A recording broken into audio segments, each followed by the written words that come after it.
आता मुद्दा असा आहे आपला की नवी मुंबई महापालिका आणि व सिडको जे शहर वसतिकरण केलेले आहे, शहरामध्ये जे नवीन नवीन इमारती बांधल्यात किंवा ज्या जुन्या इमारती आहेत, अशा ज्या इमारती बांधलेल्या आहेत त्यांना रजिस्ट्रेशन करण्याबाबत आणि गावठांचे अनधिकृत बांधकामावरती करणं त्यांना कारवाई व त्यांना ओसीसी न देता, ही जो मुद्दा आहे की बाबा एकीकडे ग्रामपंचायत किंवा गावठाण प्रॉपर्ट्यांना सिडको ओसीसी देत नाहीये आणि दस्त नोंदणीला किंवा महसूल विभागाला सांगते की बाबा त्यांच्या नोंदण्या करू नये म्हणून.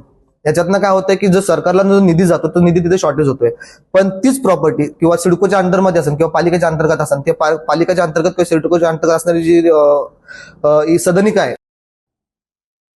एकीकडे तेच अधिकारी रजिस्टरला पत्र देतात, दस्त नोंदणीला ठाण्यामध्ये दस्त नोंदणी जिथं होते अधिकाऱ्यांना रजिस्टरला महसूल विभागाला एक नोटीस देतात की बाबा अशी अनधिकृत बांधकामाच्या ओसीसी करू नये किंवा परवानगी देऊ नये, मान्यता देऊ नये.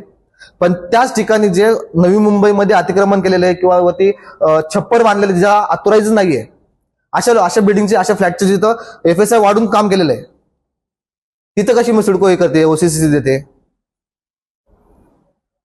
आज तुम्ही सांगते, पालिका सांगते की आमच्याकडे आपल्याला जो बेस प्लॅन होता की बाबा आम्ही एवढ्या घराच्या कॉलनीमध्ये 1000 घराचं एक सेक्टर बनलं होतं. आज 1000 घरांचा एक सेक्टर, पण आज त्याच सेक्टरमध्ये आज 1000 घराची जवळजवळ 4 घर जरी पकडले तर 4000 घर एका सेक्टरमध्ये झालेत, घरावरती घर बांधवलेत.